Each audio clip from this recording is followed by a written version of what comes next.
आज जाने की जिद ना करो, यूं ही पहलू में बैठे रहो।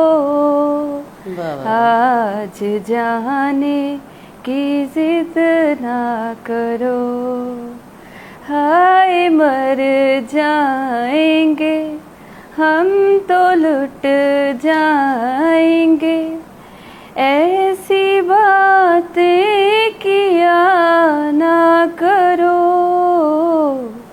आज जाने की जिद ना करो, यूं ही पहलू में बैठे रहो।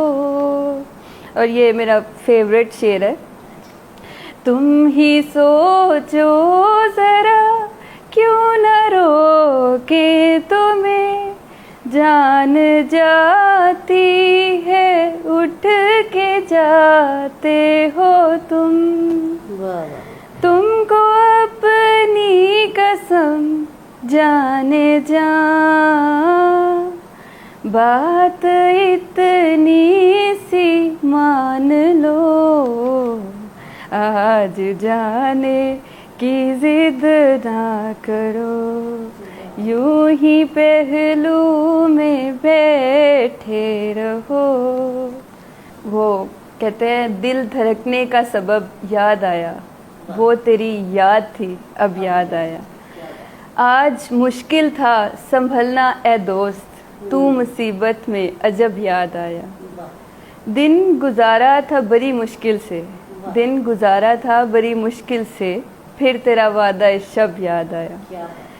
ये मेरा फेवरेट शेर है। हाले दिल हम भी सुनाते लेकिन, हाले दिल हम भी सुनाते लेकिन, जब वो रुखसत हुआ तो याद आया। वाह वाह। बैठ कर साया गुल में नासिर, हम बहुत रोए वो जब याद आया। मैंने पूछा था इजहार नहीं हो सकता, दिल पुकारा खबरदार नहीं हो सकता।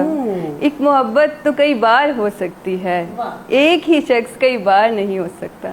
जिससे पूछे तेरे बारे में यही कहते हैं, खूबसूरत है वफादार हो नहीं सकता। यूं तो ये एक तकमीले वफा है मरियम, तुम इसे रस्म जुदाई भी समझ सकते हो।